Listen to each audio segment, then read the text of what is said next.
Bonjour, bonjour.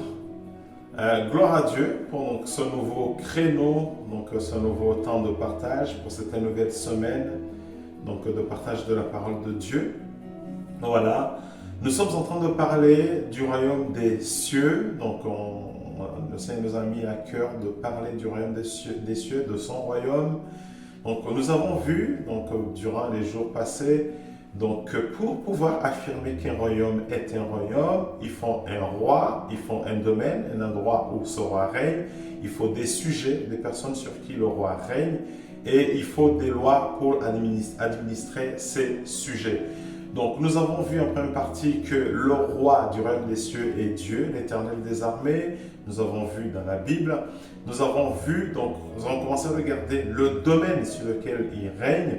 Donc, on a vu qu'il règne sur un endroit réel et qu'il y a une ville qui s'appelle la Nouvelle Jérusalem, qui est la capitale de ce royaume des cieux, que cette ville, cette capitale, elle est suspendue sur le mont Sion, un mont qui fait 250 fois à peu près le mont Everest, et la ville qui fait à peu près 10 fois la taille de la France.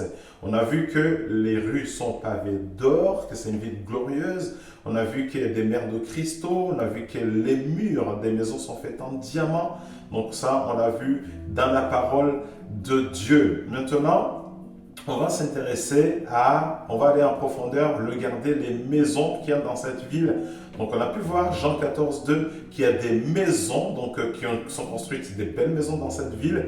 À propos, j'ai suivi le témoignage d'un homme de Dieu, d'une église qui est basée en Alsace, à Mulhouse, qui a été ravi un esprit. En fait, il a eu la pandémie, quand il y a eu la pandémie, et en fait, il est tombé comme dans le coma, il est parti au ciel, et en fait, il a pu voir les maisons de ceux qui doivent hériter la vie éternelle, qui sont déjà prêtes. Donc, je vous encourage à écouter ce témoignage, ça peut vous édifier. Donc maintenant, regardons ce que la Bible dit, Psaume 48, 2, 4. Donc, oui, l'Éternel est grand, il est bien digne qu'on le célèbre dans la cité de notre Dieu, donc dans la cité, dans la ville de Dieu.